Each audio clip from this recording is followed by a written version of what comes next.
Hello everyone. Wanted to show you guys how I put the turbo on my C10 without cutting anything up. I can take it off, put everything back to factory like it was, and nobody would even know it was here. I see a lot of people do exhaust dumps out of the hood, fenders. They cut up the core support to get the intercooler and stuff piping ran. I did all that without cutting anything. Just want to do a real quick show you guys how I did it. We'll just start on the hot side and work our way around. So as you can see here, I have the factory manifold. This was the one off the 99 GMC Sierra that I pulled this motor out of. You'll notice I don't have a valve cover. That's for something later. But as you can see, it goes under the notch in the frame, or under the top of the channel in the frame. So we'll crawl up under and I'll show you guys how I ran the piping for that. Up under the truck, coming down from that driver's side manifold, you can see there's a couple of bends and welds and all in there. And what I did is I bought a kit, I think it was from Speedway, but it was 2.5 inch pipe in the like 2 U's, and I can put something in the description showing you exactly what I bought. But there's a lot of just pie cuts and welds back up just to make one crossover here. And you can see it comes down across. I have my expansion right there, and it looks like it's touching the transmission pan, but it's not. Obviously leaves there, goes back up to my log manifold. Let's see if I can get up there. So that's where it went into my log manifold. And that's just a cheap Amazon eBay manifold. So we'll go back up top and I'll show you the turbo and the exhaust routing on that. Up top, looking at the other side, top view of it, this is the cheap log manifold that I got. And I did have to do a little grinding just to clean some of it up, like where my spark plug holes go.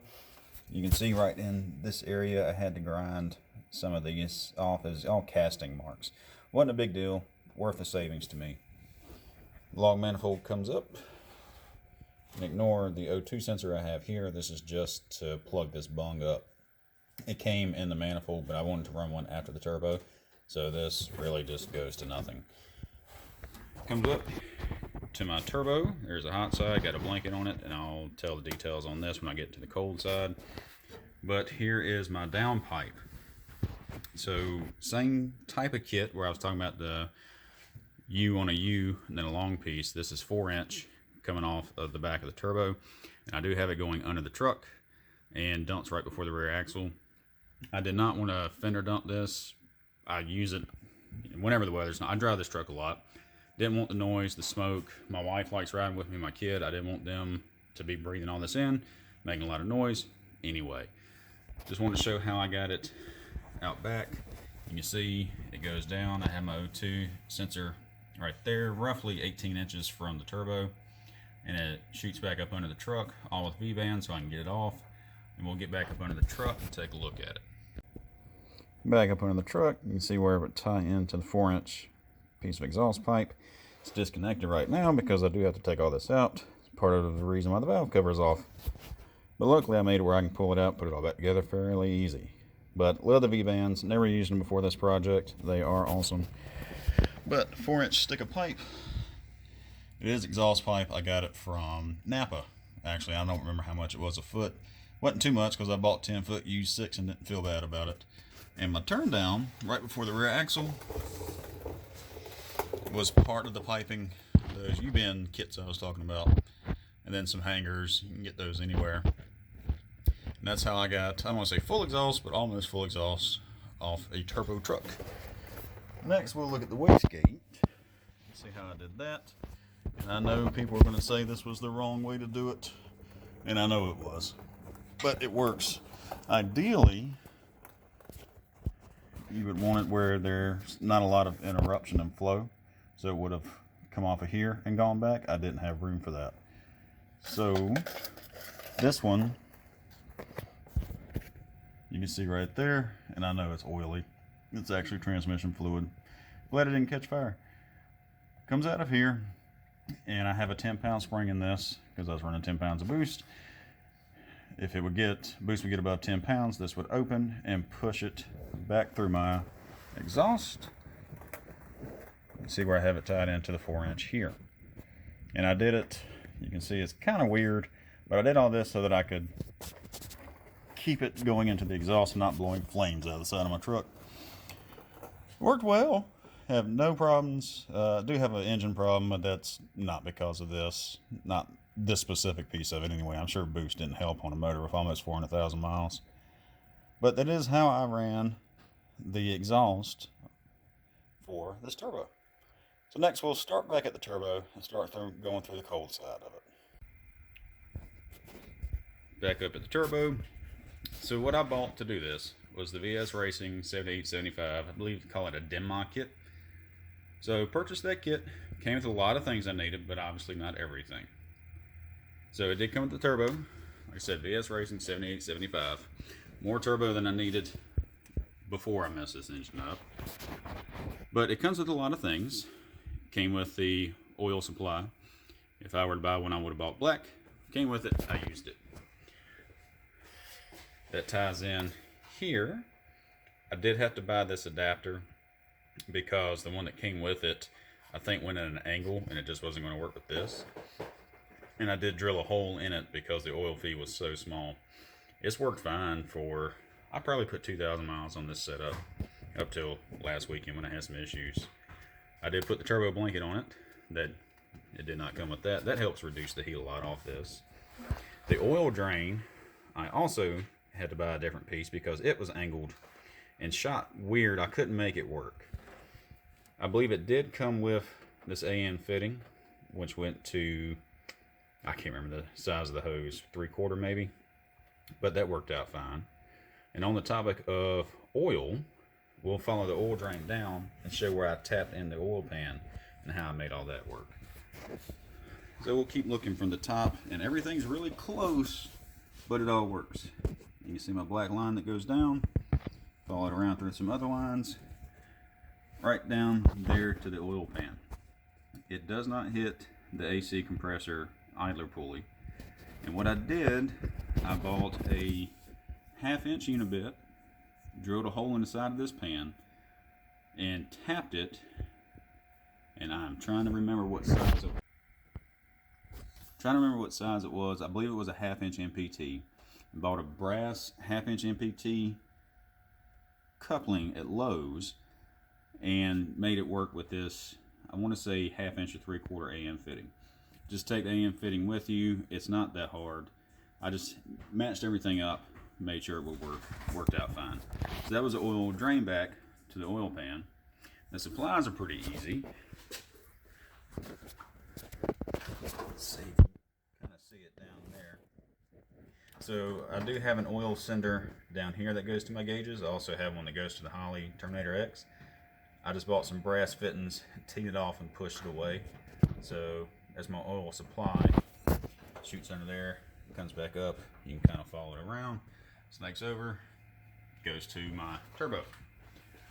So that explains the hot side and the oil feed in return. So let's get into the cold side with this, because this was the part I was more concerned about making than the hot side, and it turned out to be fairly simple. Leaves here, I did have to buy this boot separate, and it came with some boots and some clamps. I had to buy some separate just to make it work. I did not expect a bolt-in kit. You shouldn't either, because nothing on these I found is bolt-in.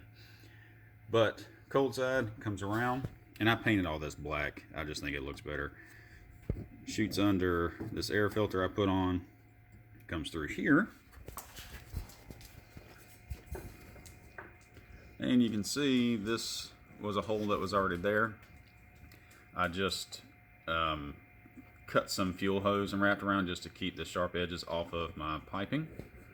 But that comes around and goes to the intercooler, which I also painted black. It looks like a radiator. Nobody suspects a thing.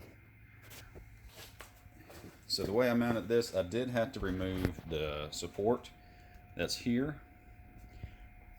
Let's see, I actually got it laying right here. So that did have to come out, which has been fine. And the intercooler, more black piping. with some rubber boots. Goes back in. The same hole on the other side, did the same thing with the fuel hose. Just wrapped it around, cut a slice in it, or a split down the middle, wrapped it around, put it back in. Cold side comes through. Another boot, I'm almost certain I had to buy this one separate too because I needed a close one and a 90. Comes up here, welded in this for my blow-off valve. Comes up, that's where I got my sensor mounted. And then into here, another boot I had to buy. So there are a few things extra. They call it a kit, but like I said, nothing's kitted for this. But all that's worked fairly well. Well, actually worked real well. I'm not even going to say fairly. Motor has almost 400,000 miles. I put 10 pounds of boost to it and didn't take it easy on it. And lost compression on cylinder 1. Still runs great, but I'm about to pull this out. I wanted to make this before I pull the motor out. But that's the long and the short of it. I did change injectors. Pick yours. I went with the snake eaters. A lot of people hate them. I've had no problems with them. I did end up putting hood pins in this just because I lost the safety latch when I pulled that middle support out. Probably the most nervous I was on this truck was cutting these in.